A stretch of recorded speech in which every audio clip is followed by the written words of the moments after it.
Mr. President, I want to talk about the bill that we're considering this week. This is a bill that for sportsmen and for those interested in public lands is going to have a big impact. It has big benefits for our country and big benefits for my state of Missouri. This package includes a number of important provisions to expand hunting and fishing access, something that I think every Congress for a handful of Congresses now has tried to do and failed to do. It has provisions to protect natural resources and provisions to improve public lands. In my state of Missouri, we have more than 1.2 million hunters and fishermen.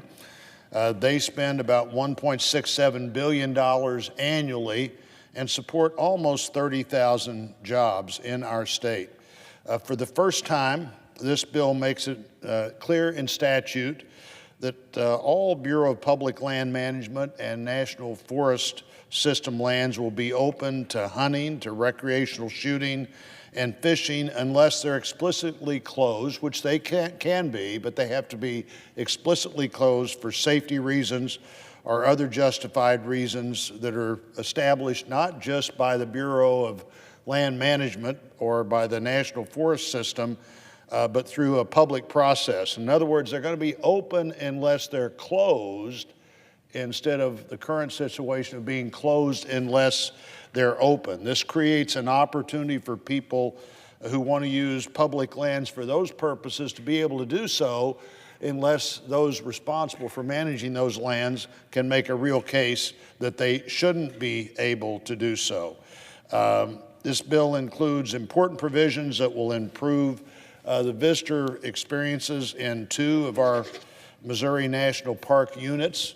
One is the provision that would really enhance the opportunities to learn more about the personal life of the nation's 33rd president, Harry Truman. I'm standing here today behind the desk I use every day, which was also a desk that Senator Truman used, President Truman used when he was in the Senate. So particularly the lessons that can be learned from his life at the Harry Truman National Historic Site. It was first dedicated in May of 1983. It preserves the history of a person that sometimes has been called the people's president, the president that when he was retiring and the press asked him, "What's the first thing you're going to do when you get home?" He thought for only a minute and he said, "I guess the first thing I'll do will be take the suitcases to the attic."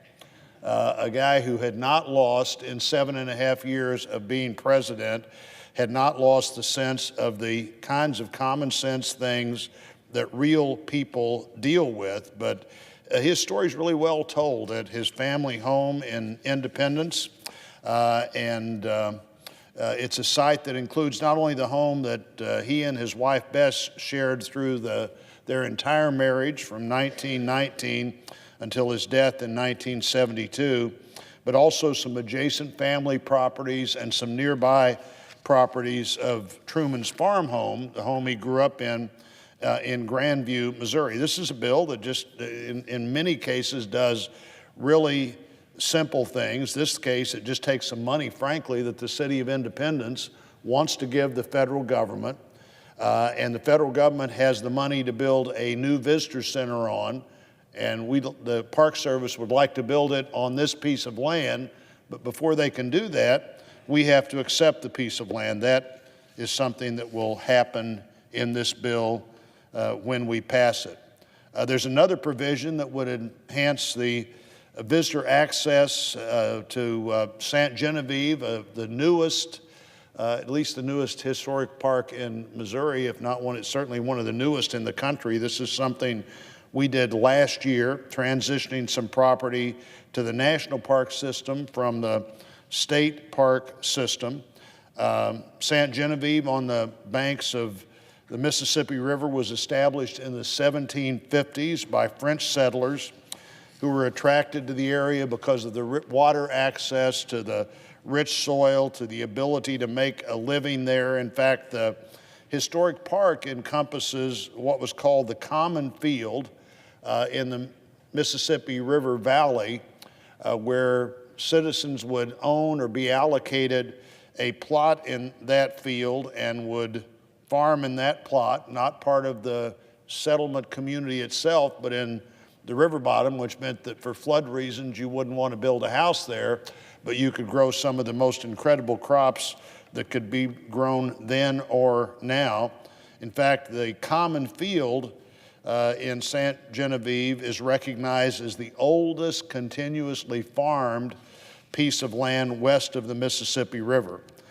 St. Genevieve had been governed by the French, and then the British, and then the Spanish, and then the United States in its history as it came into the United States as a part of a territory with the Louisiana Purchase.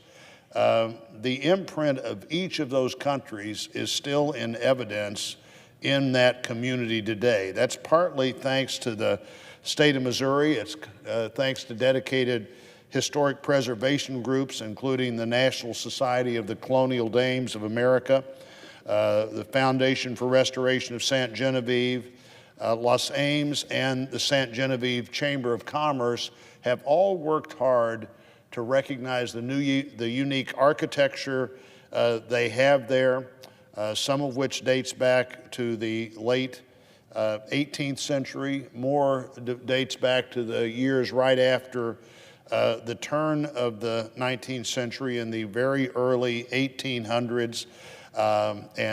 This bill would allow significant things to happen in that park, including acquiring a standing visitor center that wouldn't happen otherwise.